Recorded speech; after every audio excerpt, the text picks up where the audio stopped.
Hi guys. We're here. Asan si Kuya? Hi, Kuya. Yeah. Mga excited. Kukuha ng aso. May pinapaampon. Sino mag-aalaga?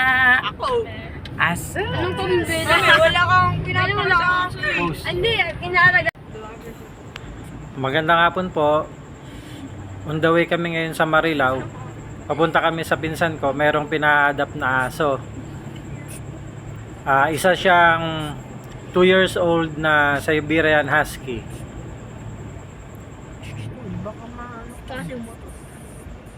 So papunta kami ngayon sa NLEX. Dito kami sa bypass. Ganda rin tong bagong tulay na to. May design pa yung gilid. Gilid. May design. Yung wall.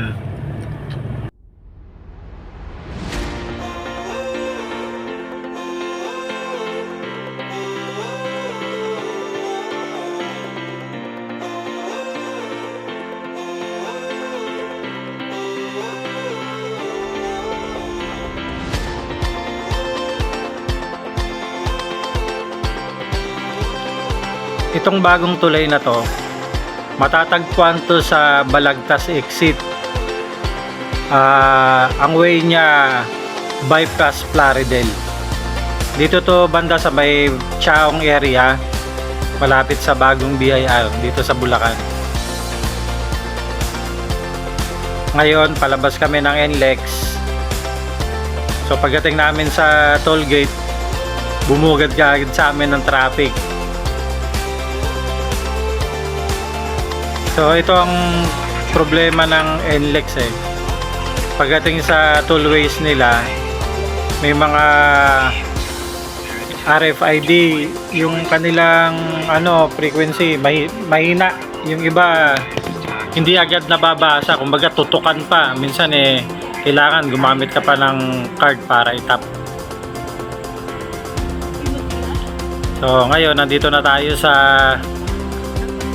subdivision sa Marilao. So pipick upan na natin yung aso.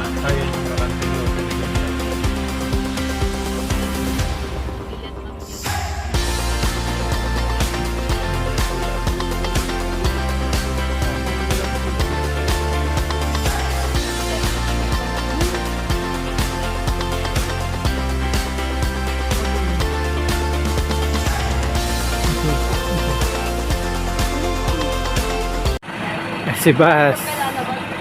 Bas, huwag kang lumabas.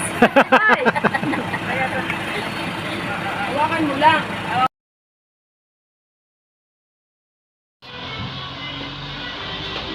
Bas.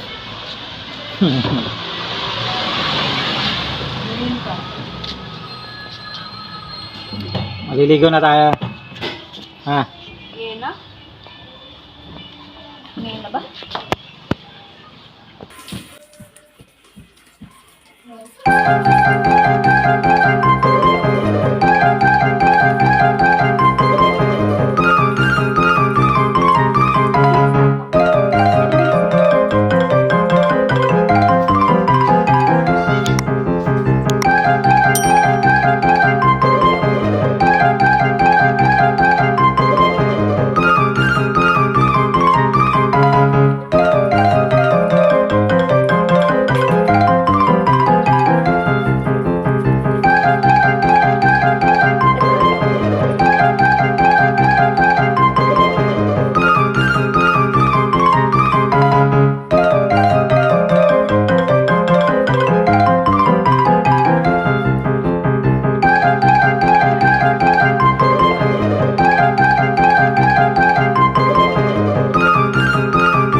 mo plated eh.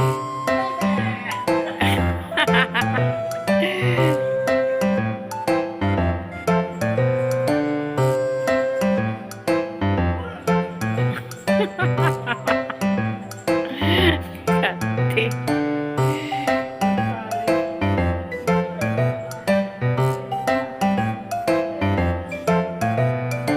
Sabi mo plated.